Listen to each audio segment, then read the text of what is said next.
Oi, tô de volta e como você já deve ter visto, a conversa de hoje não é sobre Mariah, mas é sobre Whitney. Por quê? Bom, eu poderia fazer um canal inteiro dedicado a Mariah Carey. Porém, eu também sou apaixonado por várias outras cantoras e sinto falta de canais que contam suas histórias com tempo e com calma. Por isso, escolhi falar sobre elas e documentar de alguma forma de maneira biográfica, em ordem cronológica. Lembrando que eu não sei de tudo, eu vou falar das coisas que eu sei, vão ter coisas que eu vou esquecer, e aí eu conto com você, que é fã, para completar nos comentários. Então esse vídeo é assim, de fã para fã, para fãs das antigas, para quem tem curiosidade sobre o mundo da música e talvez principalmente para os fãs novos que estão descobrindo essas cantoras e estão aí procurando por notícias, canais, pessoas que falem sobre elas. E a gente vai começar a contar a história de Whitney Houston. E quando eu falo a gente, é eu e você, tá? E assim, antes de tudo, é uma jornada de redescoberta pra mim. Desde que a Whitney se foi, eu escutei pouquíssimo da sua música, né? É uma coisa ou outra, porque escutar ela me dá saudade. Me dá saudade da voz, me dá saudade do riso, me dá saudade do jeito que ela era. E fico me perguntando como que ela estaria, o que ela teria feito, que música ela teria lançado. Então eu tô redescobrindo elas e vou redescobrir junto com você. E aí o que você souber e eu não falar aqui, você traz pra mim.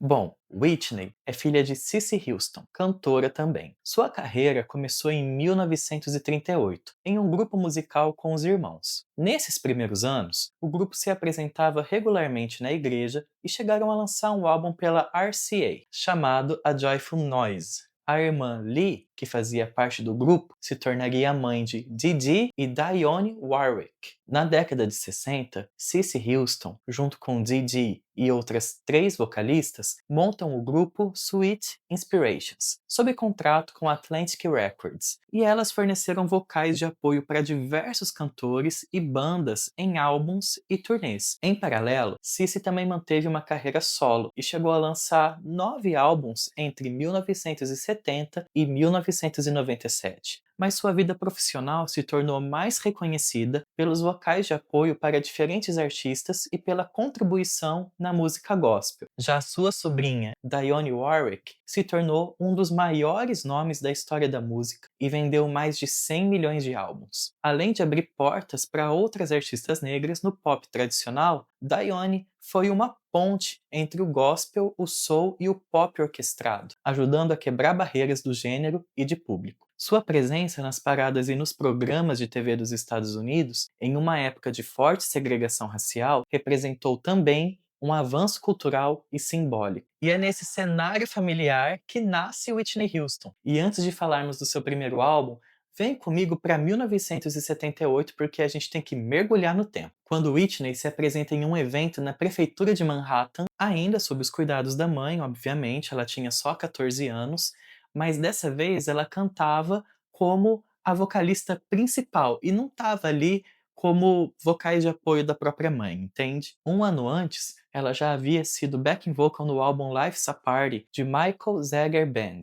Além disso, desde os 11 anos, ela também era solista na igreja que frequentava. E uma vez, enquanto Cissy gravava vocais de apoio para um álbum de Chaka Khan, ela comentou que a filha também cantava, e Chaka Khan convida Whitney Houston até o estúdio. E lá, ela gravou backing vocals para a música Clouds e para a música Our Love is in Danger. Com 16 anos, Whitney foi descoberta por uma agência de modelos e foi contratada como modelo júnior, conseguindo vários trabalhos. Aliás, ela foi a segunda mulher negra na história a estar na capa da Seventeen Magazine. Nesse período, Whitney gravava e enviava demos para várias gravadoras. Porém, a mamãe Cissy era bem exigente.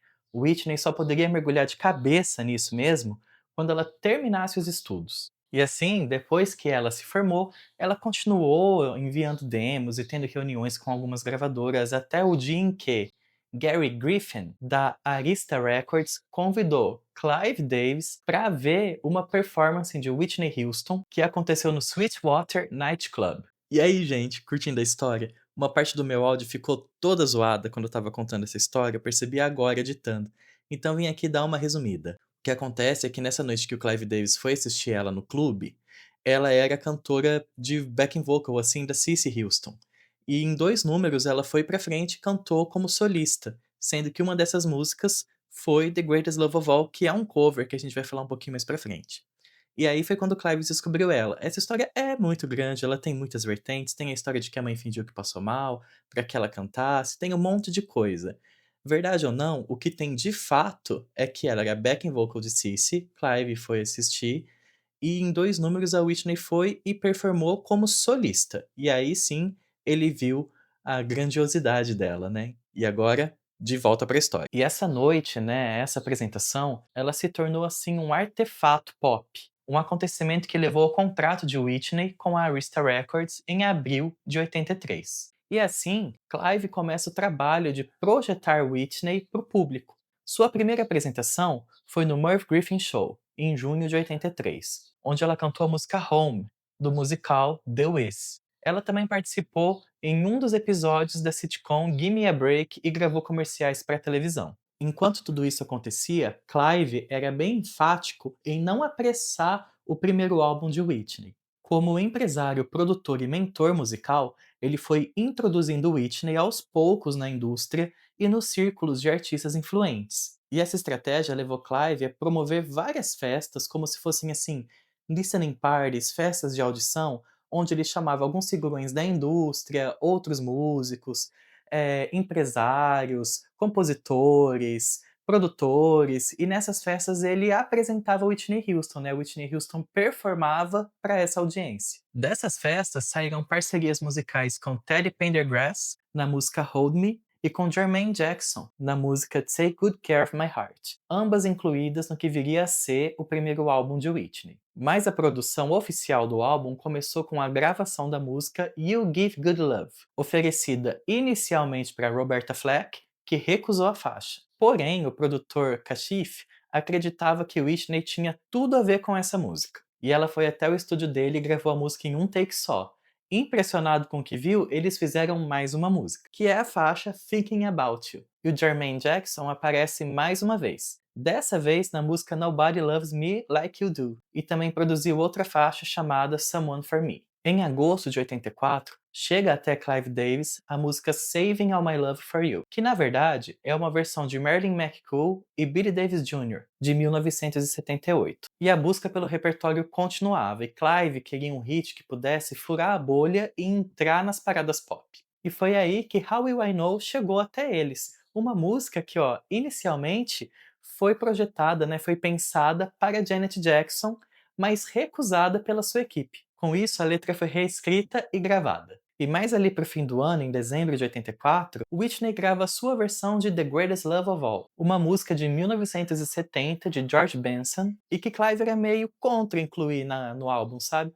Por isso que ela aparece ali, em último lugar na tracklist. E finalmente, quase após 2 anos de quando Whitney foi assinada, né, com a Arista, o primeiro álbum é lançado no dia 14 de fevereiro de 1985. E no dia 22 daquele mesmo mês é lançado o primeiro single, You Give Good Love. E uma das performances mais conhecidas dessa música foi no programa The Tonight Show starring Johnny Carson, em abril de 85. A primeira aparição de Whitney em um programa de alcance nacional desde sua participação no The Merv Griffin Show em 83. E naquela época, esses talk shows que passavam tarde da noite não costumavam abrir suas portas e dar espaço a artistas pretos emergentes na cena musical, o que torna a apresentação e a presença de Whitney um movimento histórico na luta contra o racismo e preconceito e na valorização da cultura negra e sua contribuição para o mundo. E quando ela se apresentou nesse programa,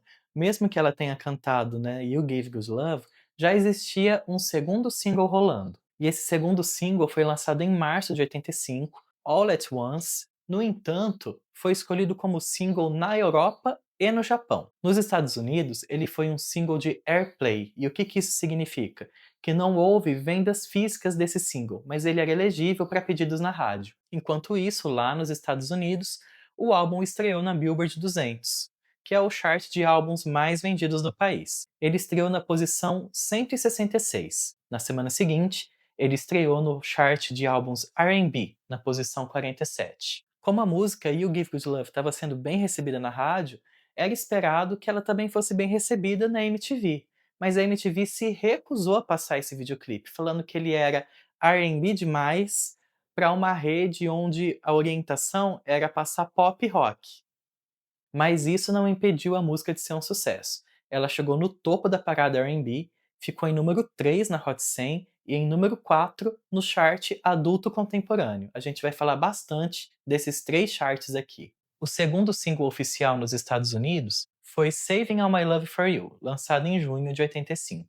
Essa música já chamava a atenção antes mesmo dela ser escolhida como single, mas a Arista Records não queria que essa fosse a segunda música a ser lançada. Messer, produtor original dessa faixa, ainda na época de seu lançamento no álbum Marilyn and Billy de 1978, e que sugeriu que Whitney a regravasse, ao saber que a gravadora estava relutante, ligou para o Clive e contou que estava assistindo um show de Whitney no Roxy Theatre, em Los Angeles, e todas as mulheres da plateia ficaram em pé para escutar Saving All My Love For You, e que ele, o Clive, deveria levar isso em consideração ao escolher o próximo single. Ela estreou no chart R&B em número 84 no dia 29 de junho. Chega ao número 30 em 20 de julho, ao número 6 em 10 de agosto e finalmente ao número 1 em 7 de setembro, substituindo Freeway of Love de Aretha Franklin, e se torna o segundo single consecutivo de Whitney a pegar o primeiro lugar nesse chart.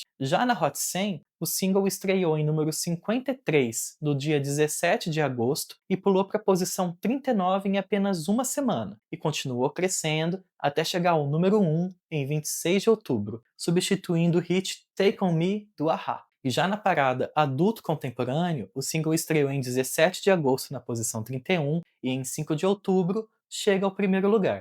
Esse foi o primeiro single de Whitney a pegar o primeiro lugar na Hot 100 e também sua primeira coroa tripla, porque ela ficou em número 1 nos três charts. Além disso, também foi muito sucesso fora do país. Ela ficou em sexto lugar na parada geral da Europa e pegou o primeiro lugar no Reino Unido. E ainda em junho, no mesmo mês do lançamento de Saving All My Love, Whitney embarcou em uma turnê promocional desse álbum. Ainda não era uma turnê oficial, ainda não era sua primeira grande turnê.